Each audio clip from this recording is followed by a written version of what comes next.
Hey, it's Joe, and welcome to another little mini tutorial on how to use rooms.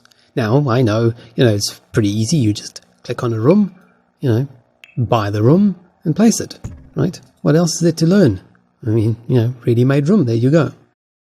However, this is just the basic function of rooms, but you can actually use them to automate some of your house building and prevent repetitive building where you just keep repeating the same things over and over. Let's face it, a lot of our habits are repetitive, and we do tend to use certain things over and over.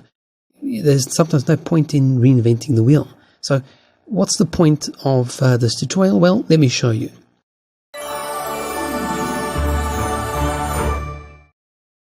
You can literally save all sorts of rooms into your gallery. Now, right from the start, I want to tell you that if you want the rooms to appear in your, saved room section under build mode, you cannot include any sort of custom content. If the game, at least this is my experience, if it finds any kind of custom content, it doesn't appear here. You actually have to go into the gallery and then sort out.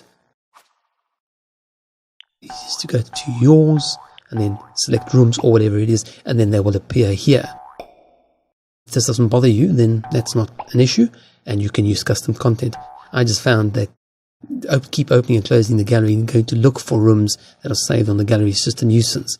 So just a heads up that if you want them to appear here, they can't have any custom content of any kind. Even overrides for the game, if they include it, it will be considered as custom content.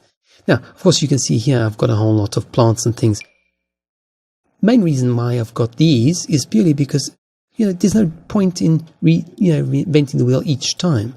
What I've got is a room, which you can see by, if I select, and I've had all the walls removed, but I've kept the floor purely, first of all, so they can be moved around if you want to relocate your plants. The drawback of this is, of course, that it's on a grid, so where you can move plants and that individually. You can grab them and, literally move them around in tiny little movements. You can't do this with a room. You literally go, one tile in any direction, and that's it. Those are your limitations. Once you've placed it wherever you want to go, you will then click on the floor and say remove floor. Now you've lost the room. You can no longer click on it at all and move it as a group. It's now they've plonked down, and that's it. You can only just grab the individual items and move them into place. If you haven't been able to place them exactly where you wanted to, now you'd have to move all the items one by one.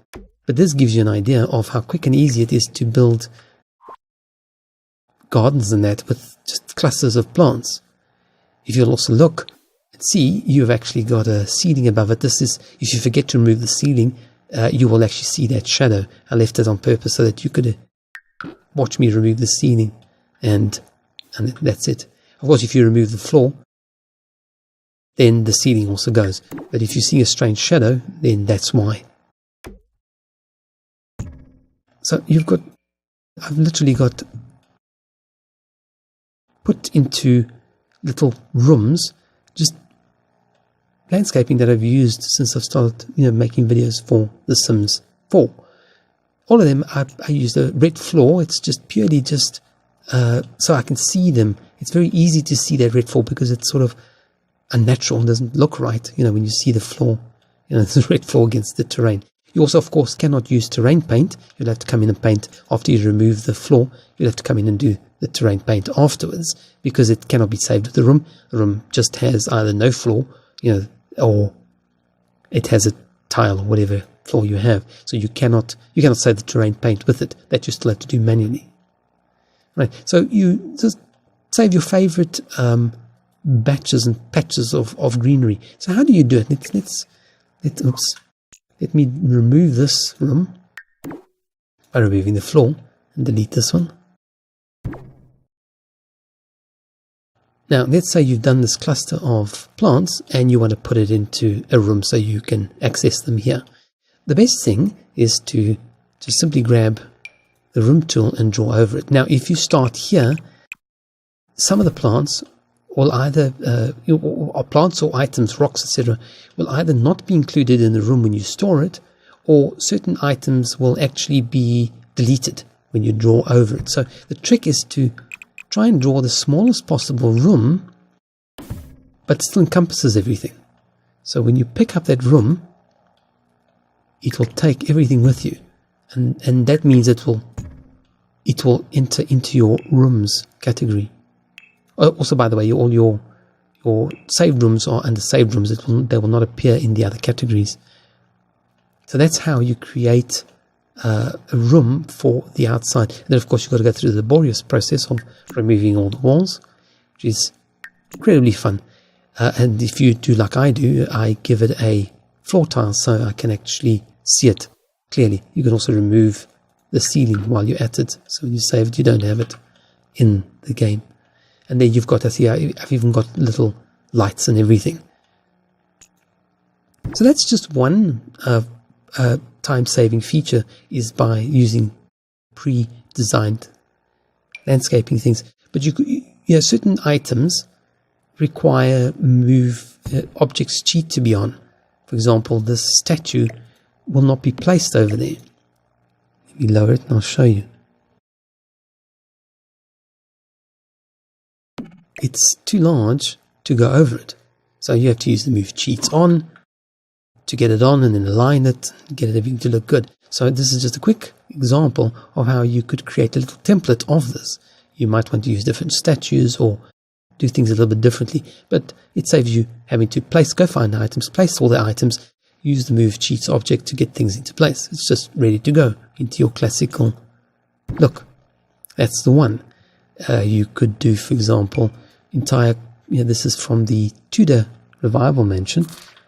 This is an entire corner of the garden that I've decided to save for this tutorial, and also because this just takes a hell of a long time to get this all into place. It's the fencing, it's the hedges that take ages to get it neatly aligned, and the pots that move cheats object to get it above that pedestal and everything else.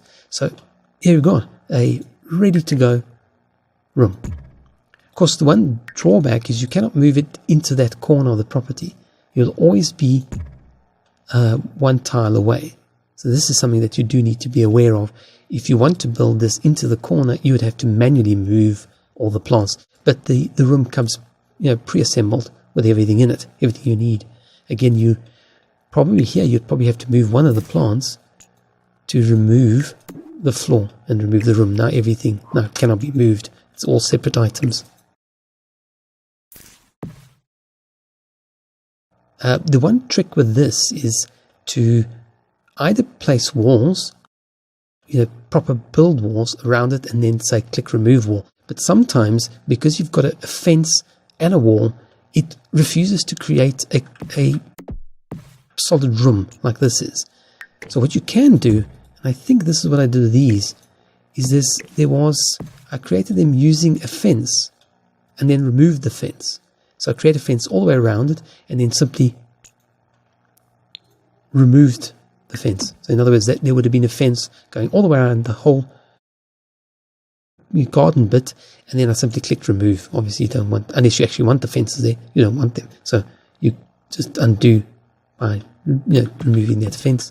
And then when you save the room, it actually literally registers as a room.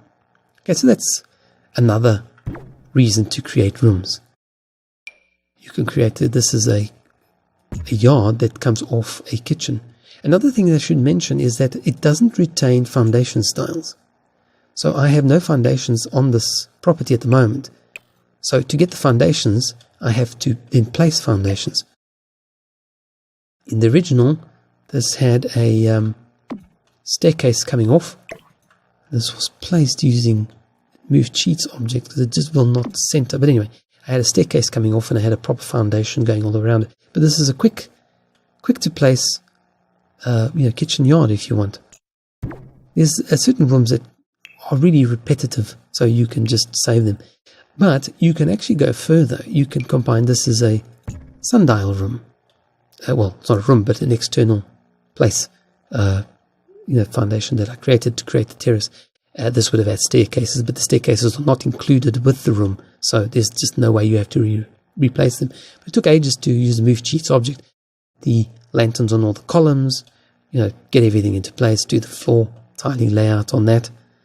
So this saves me time. If I ever want to do something similar, I can just copy and paste and modify. But you can take it one step further, and I'll show you with, now for this I'm going to have to reduce the foundations again. Okay, I haven't put nothing placed, so can't do that. But actually at the initial stage it doesn't matter. Let's go back. I'll use my latest example, which is a rose garden. So I saved a room of the rose garden. And here now I need to reduce the foundation, and you'll see why in a moment. So this was ground level.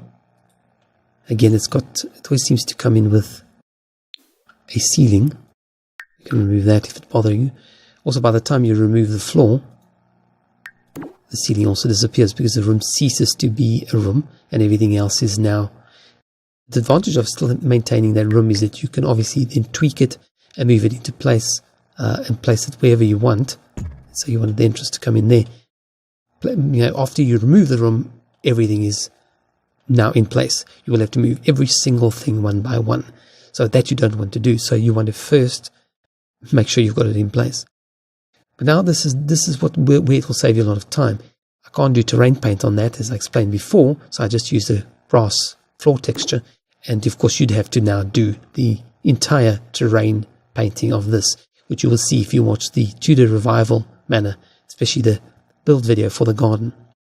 Now that you've got the outer rings done, and I do apologize, it's not 100% circular, and I only noticed it at the later stage, but that was the space that I had to work with.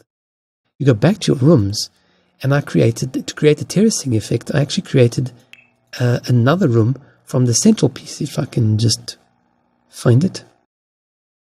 There we go. This is now the central piece, but this creates a terracing effect. If I raise I don't think I can raise the foundations yet, can I? Nope. I first have to place. Oh, let's go back. A lovely waste of time, wasn't it? So this is my centerpiece, but because it's still a room, I can actually now raise the foundation, and I get the terracing effect. That's probably too high. I think I originally had it about that height. And now no, it was one notch more.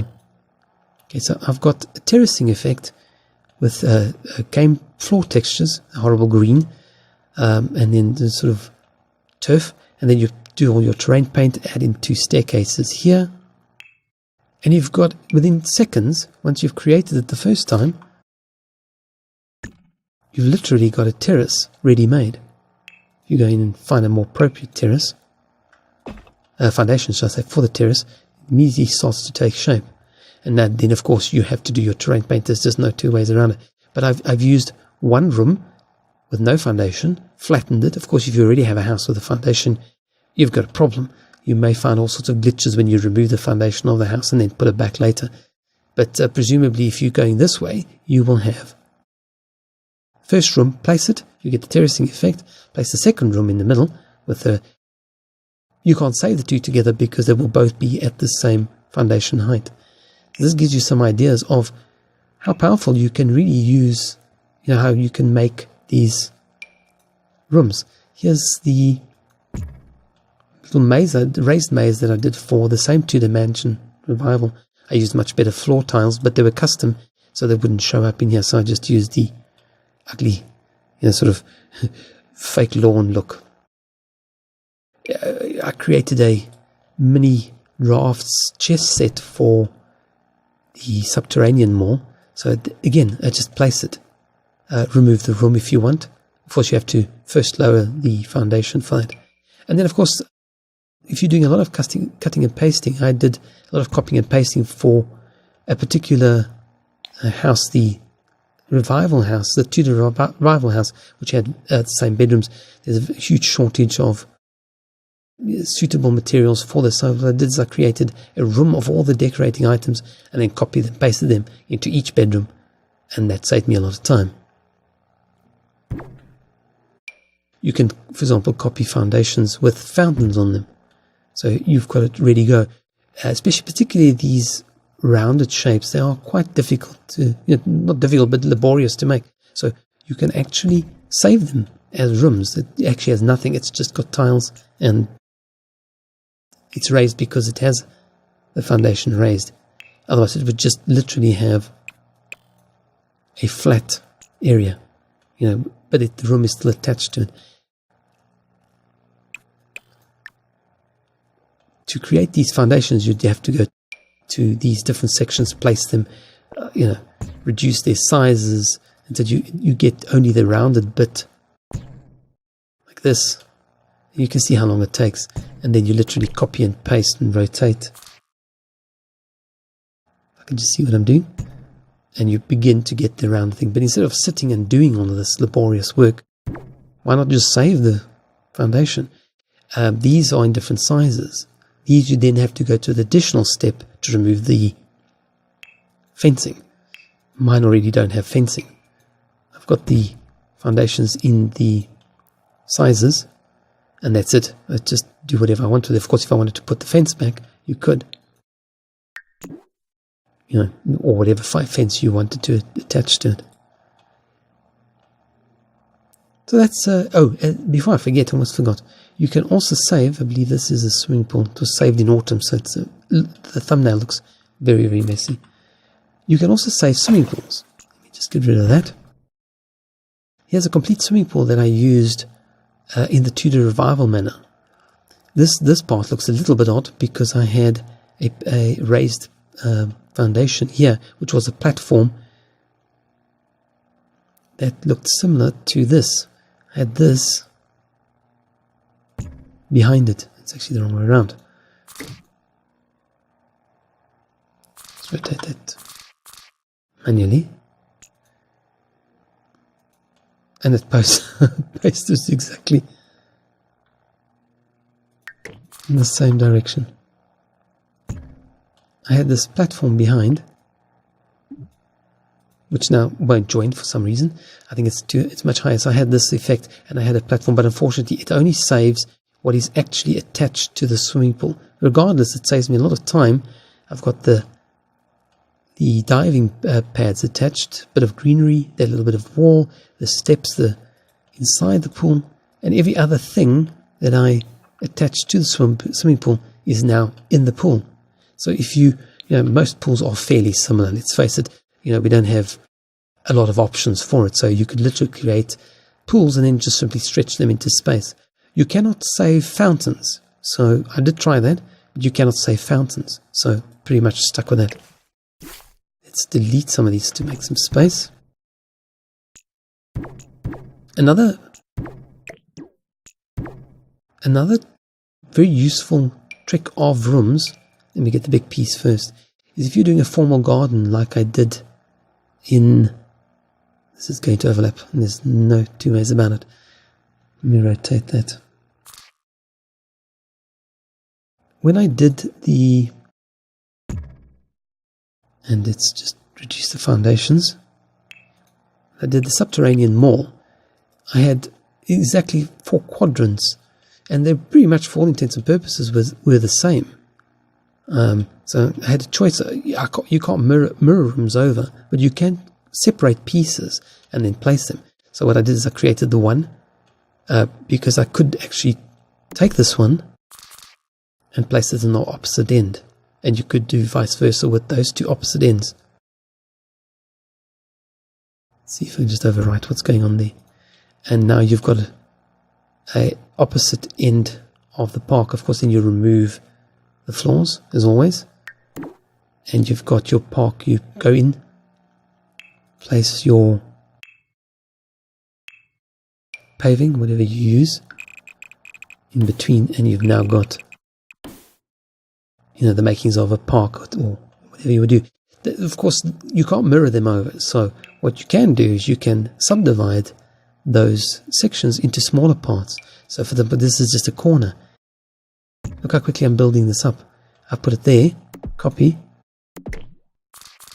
rotate it to this although it doesn't fit because that one's lopsided.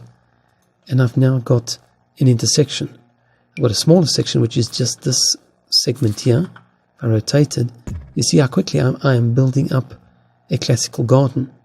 So instead of trying to do every single part of it on repeat, get used to creating a room. On this one, I've actually left a bit of wall, purely because at the time I didn't realize you could actually just grab the room by clicking the floor. If you can't see the floor on your particular room, then you may want to leave a little bit of wall, because that reminds you to go in and remove that room.